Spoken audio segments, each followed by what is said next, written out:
আজকে আমরা যে গল্পটি শুনবো গল্পটির নাম বড়দি। লিখেছেন নলিনী দাস। কিছুক্ষণ চুপ করে দাঁড়িয়ে রইল শান্তি। কোনো কথা বলতে পারল না। তার কান দুটো গরম হয়ে উঠেছিল। বিদ্যুৎ বলেছিল, লক্ষ্মীটি, এর চেয়ে দেরিতে গেলে একখানা কোটও খালি পাবো বড়দি। শান্তি বুঝি সবসময় সকলের উপরে সর্দারি করে, বর্দিগিরি করে বেড়ায়। ললিতা, মাধুরী, বীণা, শর্মিলা ওরা কেউ কিছু না বলেই সবাই বিদ্যুতের সঙ্গে সঙ্গে বেরিয়ে খেলার মাঠে ছুটল। তাদের একবারও মনে পড়ল না যে ক্লাস ছেড়ে যাবার আগে ঘরটা গুছিয়ে রেখে যাওয়া দরকার, না হলে মিস রায় হেডমিস্ট্রেস খুব রাগ করেন। 6 মাস আগে কি এটা সম্ভবপর হতো? তখন শান্তির সামান্যতম ইঙ্গিতে এই মেয়েরাই সমস্ত ঘর গুছিয়ে পরিষ্কার করে রাখত। ধীরে ধীরে শান্তি একাই সব ডেস্ক আর চেয়ার সোজা করে সাজিয়ে রাখল। ব্ল্যাকবোর্ড মুছে পরিষ্কার করে ডাস্টার ঠিক জায়গায় রেখে দিল। সব কাজ শেষ করে শান্তি যতক্ষণে খেলার মাঠে পৌঁছল তখন বেলা বেশি বাকি নেই। তখনই বিদ্যুৎ একটা গেম শেষ করে দাঁড়িয়েছে। শান্তির সঙ্গে বিদ্যুতের একটা গেম হোক, এই বলে মেয়েরা কলরব করে উঠেছিল। বিদ্যুৎ একগাল হেসে এগিয়ে এসে একখানা ব্যাডমিন্টন র্যাকেট বাড়িয়ে ধরল। কিছুটা অনিচ্ছার সঙ্গে হলেও শান্তি রাজি হয়ে গেল। স্বাভাবিক দক্ষতার সঙ্গে সে খেলা শুরু করলো। বিদ্যুৎ প্রথমে খেলছিল কতকটা যেন হালকা ভাবে। মনে হচ্ছিল সে কিছুতেই শান্তির সঙ্গে এঁটে উঠতে পারবে না। তারপর হঠাৎ থেমে গা ঝাড়া দিয়ে নিল বিদ্যুৎ। র্যাকেটটা দুবার শূন্যে ঘুরিয়ে আবার লুফে নিল। তারপরেই একের পর এক এমন আশ্চর্য চমকপ্রদ মার দিতে শুরু করল যে শান্তি আর দাঁড়াতেই পারল না। সমস্ত মেয়েরা হাততালি দিয়ে উঠল। অনায়াসে ম্যাচ জিতে নিয়ে একগাল হেসে শান্তির দিকে হাত বাড়িয়ে দিল বিদ্যুৎ। নিয়ম মাফিক ভদ্রতার হাসি হেসে তার সঙ্গে করমর্দন করল শান্তি। মেয়েদের মধ্যে এখন একটানা প্রধান আলোচ্য বিষয় হলো আগামী আন্তঃশ্রেণী ব্যাডমিন্টন টুর্নামেন্টে এবার কে চ্যাম্পিয়ন হবে, ক্লাস 10-এর নতুন মেয়ে বিদ্যুৎ না একাদশ শ্রেণীর অঞ্জলি। গত বছরের চ্যাম্পিয়ন শান্তির নামটা তেমন শোনা গেল না। পড়াশোনাতেও সেই একই অবস্থা। এই ক্লাসের প্রথম স্থানটি বেশ কয়েক বছর শান্তির অধিকারে আছে। এবার কি তার সে আসন বেদখল হতে চলেছে? কথাবার্তা, ক্লাসের পড়া, চালচলন সবকিছুতেই বিদ্যুতের বুদ্ধিদীপ্ত ঝকঝকে ব্যবহারে টিচারের প্রীত। মেয়েরা অনেকেই মুগ্ধ। এমন সুন্দর, চঞ্চল, সপ্রতিভ মেয়েকে কে না পছন্দ করবে? শান্তিও পছন্দ না করে পারে না। তবু তার মনে হয় যেন বিদ্যুতের সবটাই খাঁটি নয়। তার মধ্যে কিছুটা কি ওপর চালাকি আছে? হয়তো তার প্রতি কিছুটা ঈর্ষা আছে, তাই অমন মনে হয়। ঈর্ষা? ছি, ঈর্ষা হবে কেন? বহু বছর ক্লাসে শীর্ষস্থান অধিকার করে বসেছিল শান্তি।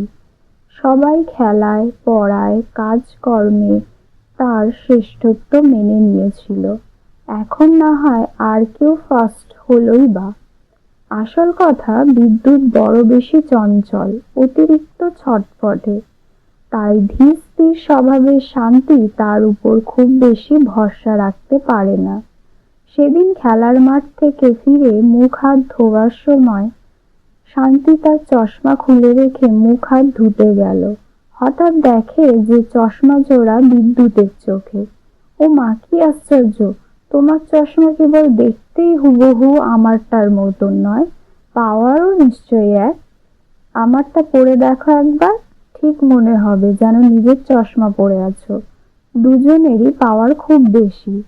অনুরোধ এড়াতে না পেরে শান্তি বিদ্যুতের চশমা একবার পরল, সায় দিল যে হুবহু এক।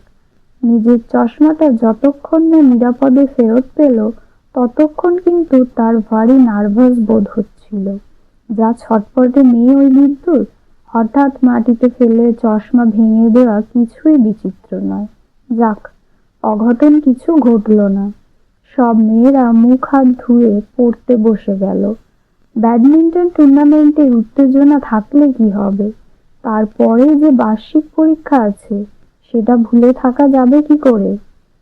এই স্কুলে দশম শ্রেণীর বার্ষিক পরীক্ষার খুব বেশি গুরুত্ব আছে। এই পরীক্ষায় যে প্রথম হবে সে যে কেবল একাদশ দ্বাদশ শ্রেণীর 2 বছর বিনা খরচে হোস্টেলে থেকে পড়তে পারবে তা নয়, 2 বছর ধরে একটা মূল্যবান বৃত্তিও পাবে। এই বৃত্তিটা যে শান্তি পাবে এটা অনেকেই প্রায় অবধারিত বলে ধরে নিয়েছিল, যদিও এই নিয়ে তেমন আলোচনা করেনি কেউ। সম্প্রতি জল্পনা কল্পনা চলছে এবছর কি বৃত্তিটা বিদ্যুৎ পাবে। শান্তি এসব আলোচনা পছন্দ করে না, তবু অন্য মেয়েদের কথাবার্তা তার কানেও যায়। বিদ্যুতের ভক্ত মেয়েরাও আড়ালে তার নিন্দে করে অনেকে, অন্তত হাসি ঠাট্টা করে সমালোচনা করে। মাধুরী নাকি খুব বিশ্বাসযোগ্য সূত্রে শুনেছে যে বিদ্যুৎদের বাড়ির অবস্থা খুব খারাপ, সব কাজ নিজেরা করে, ঝি চাকর রাখতে পারে না। ওমা, সে কি কথা! বীণা আর ললিতা বলল, এখানে তো দেখি সবসময় হাসি তামাশা নিয়ে আছে আর সাজগোজ করছে। শর্মিলা একটু ভেবে বলল, লক্ষ্য করে দেখিস, বিদ্যুৎ কিন্তু কখনো দামি কাপড় পরে না। সুন্দর কাপড় সুন্দরভাবে পরে, তাই মনে হয় কত যেন সেজেছে। মাধুরী আবার বলল, আমি খুব ভালো করে জানি যে এরকম ভালো স্কুলে পড়ার মতন বাড়ির অবস্থা ওদের নয়। বুঝেছি, তাই ঠিক মতলব করে দশম শ্রেণীতে এসে ভর্তি হয়েছে।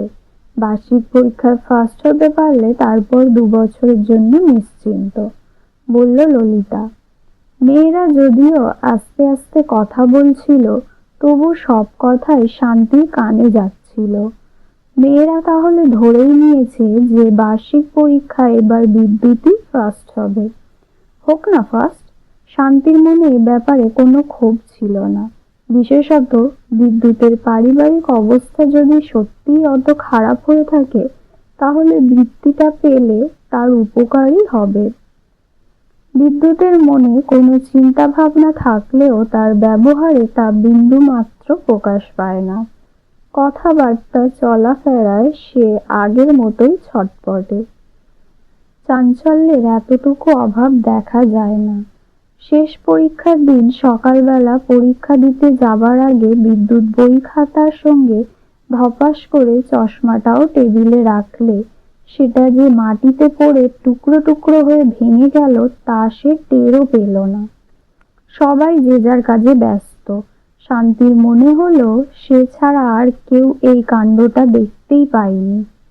নিজেকে কিছু চিন্তা করার অবসর না দিয়ে শান্তি নিজের চশমা জোড়া বিদ্যুতের বই খাতার পাশে রেখে বিদ্যুতের ভাঙা চশমার টুকরোগুলো কুড়োতে বসলো। কি সর্বনাশ! পরীক্ষা শেষ হওয়ার আগেই চশমা ভেঙে বসলে, বলে উঠল শর্মিলা। এখন তো আর নতুন চশমা করবার সময়ই নেই। কি হবে, বলল মাধুরী। বীণা বলল, তোমার যা চোখ খারাপ, বিনা চশমায় পরীক্ষা দেবে কি করে? মিস রায়কে বলে আর একদিন পরীক্ষা দেওয়ার অনুমতি পেতে পারো না? আরো অনেক মেয়ে সহানুভূতি জানাতে এলো। জোর করে মুখে হাসি টেনে শান্তি বলল, একটা তো মাত্র পরীক্ষা বাকি, চোখ বুঝে যা হোক লিখে দেব, পাশ করে যাব মনে হয়। পরীক্ষার ঘন্টা পড়ে গেল। বাধ্য হয়ে সবাই তাড়াতাড়ি পরীক্ষার হলে গিয়ে বসলো। বিনা চশমাতেই কোনো মতে লিখতে আরম্ভ করলো শান্তি। প্রশ্নপত্র ভালোই ছিল, উত্তরও তার তৈরি, কিন্তু চোখে যে প্রায় কিছুই দেখতে পাচ্ছে না। কিছুক্ষণ পরে এমন দারুণ মাথার যন্ত্রণা শুরু হলো যে আর কোনো কিছু তার মাথায় ঢুকলো না। প্রশ্নগুলো ভালো করে বুঝতেই পারলো না, সব লিখতে পারলো না। যা লিখলো তাও কি যে লিখলো নিজেই বুঝলো না। পরীক্ষার পর মাথা ধরার ওষুধ খেয়ে চুপ করে একলা বসেছিল শান্তি।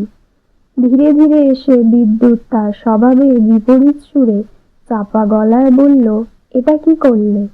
কেন করলে? কেন? কেন? শান্তি কি বলবে ভেবে পেল না।